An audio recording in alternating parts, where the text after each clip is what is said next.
샬롬 최재원 목사입니다. 새벽을 깨우신 모든 성도님들을 주님의 이름으로 축복합니다. 오늘부터 마가복음 말씀을 우리가 함께 묵상하며 나아가도록 하겠습니다. 오늘은 첫 번째 시간으로 마가복음 1장 1절에서 20절 말씀 함께 읽고 또 말씀 나누겠습니다. 하나님의 아들 예수 그리스도의 복음의 시작이라. 선지자 이사야의 글에 보라, 내가 내 사자를 내 앞에 보내노니 그가 내 길을 준비하리라. 광야에 외치는 자의 소리가 있어 이르되 너희는 주의 길을 준비하라. 그의 오실 길을 곱게 하라.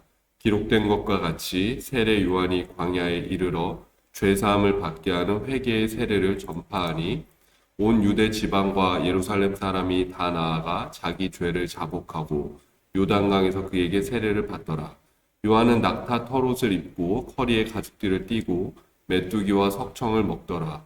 그가 전파하여 이르되 나보다 능력 많으신 이가 내 뒤에 오시나니 나는 굽혀 그의 신발끈을 풀기도 감당하지 못하겠노라.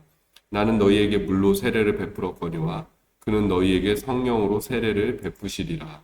그때 예수께서 갈릴리 나사렛으로부터 와서 요단강에서 요한에게 세례를 받으시고 곧 물에서 올라오실새 하늘이 갈라짐과 성령이 비둘기같이 자기에게 내려오심을 보시더니 하늘로부터 소리가 나기를 너는 내 사랑하는 아들이라 내가 너를 기뻐하노라 하시니라. 성령이 곧 예수를 광야로 몰아내신지라. 광야에서 40일을 계시면서 사탄에게 시험을 받으시며 들짐승과 함께 계시니 천사들이 수종 들더라. 요한이 잡힌 후 예수께서 갈릴리에 오셔서 하나님의 복음을 전파하여 이르시되 때가 찼고 하나님의 나라가 가까이 왔으니 회개하고 복음을 믿으라 하시더라. 갈릴리 해변으로 지나가시다가 시몬과 그 형제 안드레가 바다에 금을 던지는 것을 보시니 그들은 어부라. 예수께서 이르시되 나를 따라오라. 내가 너희로 사람을 낚는 어부가 되게 하리라 하시니 곧 그물을 버려두고 따르니라. 조금 더 가시다가 세베대의 아들 야고보와 그 형제 요한을 보시니 그들도 배에 있어 그물을 깁는데 곧 부르시니 그 아버지 세베대를 품꾼들과 함께 배에 버려두고 예수를 따라가니라. 아멘.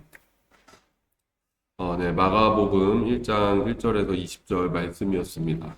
마태, 마가, 누가 이렇게 세 복음서를 우리가 공관 복음이다라고 부릅니다. 공통된 관점으로 쓰인 복음서다라는 뜻입니다. 그러니까는 이 지금 세 복음서가 다 비슷한 그런 내용을 서로 공유하고 있습니다. 또 그래서 이게 복음서가 다 세 복음서 모두 각자 독립적으로 썼다기보다는 서로에게 영향을 많이 받은 모습들이 보이는 복음서고 그래서 중복되는 내용들이 많이 있습니다. 그런데 또 분명히 다른 점이 있습니다. 특별히 마태와 누가는 예수님이 이 땅에 오시기까지 있었던 일에 대해서 자세하게 기록을 합니다. 그래서 족보 이야기가 나오고 그 다음에 예수님이 어떻게 잉태되셨고 어떻게 탄생하셨고 또 짧지만 그 예수님의 어린 시절 동안에 있었던 일들이 무엇인가에 대해서 기록하고 있습니다. 근데 오늘 마가복음을 보면은 마가는 반번에 뭐라고 하죠? 하나님의 아들 예수 그리스도의 복음의 시작이다라고 이렇게 이야기를 하면서 예수님의 뭐 족보라든지 어린 시절을 다 생략해버리고 바로 그 예수 그리스도 복음의 시작이다라고 그렇게 복음서를 시작하는 것을 볼 수가 있습니다. 어떻게 보면은 뭐 서론이나 뭐 우리가 바울 서신 보면 꼭 인사말 같은 게 있지 않습니까? 근데 그런 것들이 다 생략되고 이 단번에 본론으로 들어가고 있는 것이죠. 왜 마가는 이렇게 단번에 본론으로 들어가기를 시작했을까? 1장 1절 보면은 어떻게 시작합니까? 하나님의 아들 예수 그리스도의 복음의 시작이다 이라고 이렇게 되어 있는데 사실 헬라어 원문으로 보면은 이제 시작이다가 제일 먼저 등장합니다. 아르케라는 명사가 등장하는데 그러니까 시작이다. 하나님의 아들 예수 그리스도의 복음 이렇게 이제 시작이 되는 것이죠. 이렇게 이 시작이라는 단어가 맨 처음에 나와 있다라는 것이 여러분 우리가 어디에서 볼 수 있냐면은 구약 성경 보면은 창세기 1장 1절 태초에 하나님이 천지를 창조하시니라라고 이렇게 태초에 처음에라는 말이 나오지 않습니까? 그 말하고 어떻게 보면 이미지가 비슷한 거예요. 이제 시작이다라는 말하고 이제 창세기 1장 1절에 태초에라는 그 말하고 어떻게 보면 이제 같은 그런 뉘앙스로 이렇게 되는 것을 볼 수가 있습니다. 이게 어떤 의미를 지니겠습니까? 여러분 우리가 창세기 1장에 그 하나님이 본격적인 창조를 시작하기 전에 그 세상의 모습을 보면 혼돈과 어둠이 가득하고 공허한 그런 세상이었다라는 것을 알 수가 있습니다. 땅이 혼돈하고 공허하며 흑암이 깊음 위에 있었다라고 하죠. 근데 하나님이 창조를 시작하심으로 하나님이 말씀하심으로 인해서 어떤 일이 일어납니까? 빛이 생기고 땅과 물이 갈라지고 생명이 태어나는 것을 볼 수가 있죠. 혼돈과 공허와 어두움이 가득한 세상 속에서 빛과 질서와 생명이 생기는 것을 탄생하는 것을 우리가 볼 수가 있습니다. 그러니까 어떻게 보면 그 혼돈과 공허와 어둠이 가득한 세상에서 하나님의 그 창조의 말씀은 바로 그 자체가 생명이고 복음이 선포되고 있는 것이죠. 그런데 이 마가가 복음서를 쓰는 그 시대도 보면은 좀 그렇게 암울한 시대였습니다. 학자들이 이 마가복음의 집필 연도를 아마 66년에서 74년 그 사이에 마가복음이 써졌을 것이다라고 추정을 하는데 이때 이 유대 땅과 로마에 굉장히 큰 사건이 있었습니다. 그건 뭐냐면 AD 70년에는 바로 로마의 티투스 황제에 의해서 예루살렘이 완전히 무너지고 이스라엘이라는 나라가 이제 완전히 소멸되는 것이죠. 그리고 이제 남아있던 유대인들은 다 정말로 이 세계 곳곳에 디아스포라로 퍼지게 되고 그때 당시에 이제 예루살렘에 남아있던 어떤 믿는 사람들도 다 흩어지게 되는 것이죠. 교회도 똑같이 핍박을 당하게 되는 것이죠. 또 AD 65년에는 어떤 일이 있습니까? 로마에서는 네로의 대핍박이 있었습니다. 당시 그 로마의 대화재가 일어나지 않았습니까? 이것 때문에 이제 네로가 굉장히 정치적으로 입지가 좁아졌는데 네로가 이 로마의 대화재의 주범을 기독교인들이다라고 그렇게 지명을 하면서 기독교인들이 엄청난 핍박을 받았죠. 짐승의 밥이 되기도 하고 또 불태워 죽임을 당하고 십자가에 못 박혀 죽고 그런 죽임을 당하면서 아주 잔인한 그런 핍박과 박해가 있었던 시기가 바로 이 시기입니다. 그러니까 참 어둡고 두렵고 절망적인 시기가 바로 마가가 마가복음을 쓰던 그 시기이죠. 그러니까 어떻게 보면은 이 마가가 본격적으로 이렇게 시작하자마자 예수 그리스도 복음의 시작이다라고 들어가는 이유가 있지 않겠습니까? 이 마가가 빨리 이 절망과 참 깊은 어둠 가운데 빠져 있는 성도들과 또 교인들, 또 그리스도인들에게 이 복음을 얼마나 전하고 싶었겠습니까? 예수 그리스도. 우리가 지금 이렇게 어두운 시대를 보내고 있지만은 예수 그리스도로 인한 그 승리의 복음이 우리에게는 분명히 있다. 생명의 복음이 우리에게 있다. 빛의 복음이 우리에게 있고 십자가 그 능력의 복음이 우리에게 있다라는 그 복음을 전하면서 아마 그 절망과 어두움에 빠져 있는 많은 성도들을 위로하고 격려하고 그들에게 힘을 주고 싶었을 것입니다.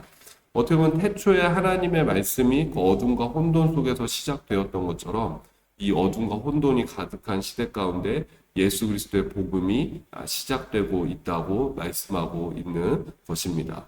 이렇게 선포하고 있는 것이죠. 복음은 시작되고 있다. 세상은 어둡고 두렵지만은 복음은 분명히 예수님 안에서 시작되고 있다라고 선포하고 있는 것이죠. 여러분, 오늘 우리의 시대도 참 얼마나 어둡습니까? 참 경제적으로도 요새 또다시 무슨 또 이렇게 어려움이 또 찾아오는 것을 볼 수가 있고, 또 지금 중동은 전운이 감돌고 있지 않습니까? 지금 큰 이 중동 또 대전쟁으로 퍼질 굉장한 그 위기 가운데 우리가 있고, 이 세상을 볼 때 정말로 참 이렇게 정말 이 세상이 어떻게 될까, 이 걱정과 두려움과 근심만 가득한 그렇게만 보이는 세상인 것 같습니다. 근데 여러분, 우리가 이럴수록 바로 빛이 되시고 복음이 되시는 그 예수 그리스도를 우리가 더욱 의지해야 될 줄로 믿습니다. 또 우리가 그분을 바라보면서 기도해야 될 줄로 믿습니다.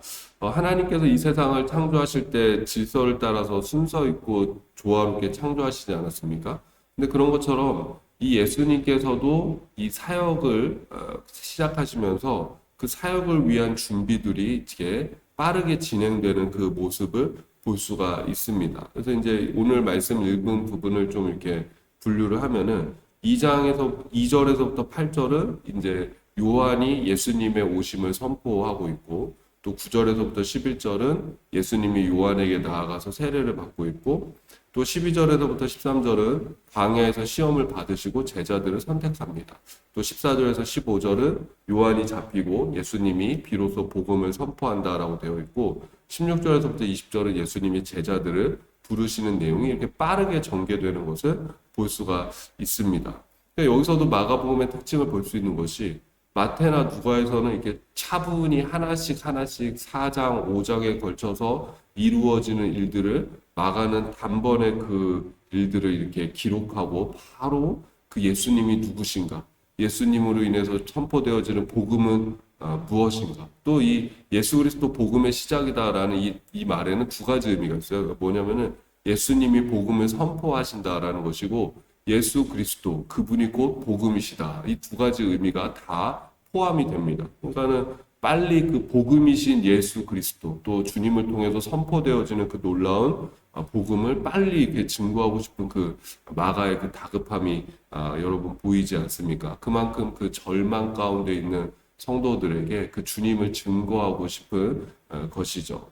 여러분, 오늘도 우리가 그 예수 그리스도 그분이 우리의 복음이 되고 또 그분이 우리의 능력이 되는 줄로 믿습니다. 그래서 어두운 세상을 바라보면서 여러분 답답해 하지 마시고 예수님을 바라보면서 그 복음의 능력 안에서 힘과 소망과 은혜를 얻으실 수 있는 저와 여러분이 되기를, 또 이 세상이 그 그리스도의 복음의 능력으로 또 새로워지기를 함께 기도할 수 있는 오늘 하루가 되기를 주님의 이름으로 축복합니다.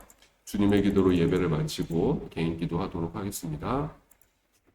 하늘에 계신 우리 아버지여, 이름이 거룩히 여김을 받으시오며 나라가 임하시오며 뜻이 하늘에서 이루어진 것 같이 땅에서도 이루어지이다. 오늘 우리에게 일용할 양식을 주시옵고 우리가 우리에게 죄 지은 자를 사하여 준 것 같이 우리 죄를 사하여 주시옵고 우리를 시험에 들게 하지 마시옵고 다만 악에서 구하시옵소서. 나라와 권세와 영광이 아버지께 영원히 있사옵나이다. 아멘. 오늘도 좋은 하루가 되시길 바랍니다.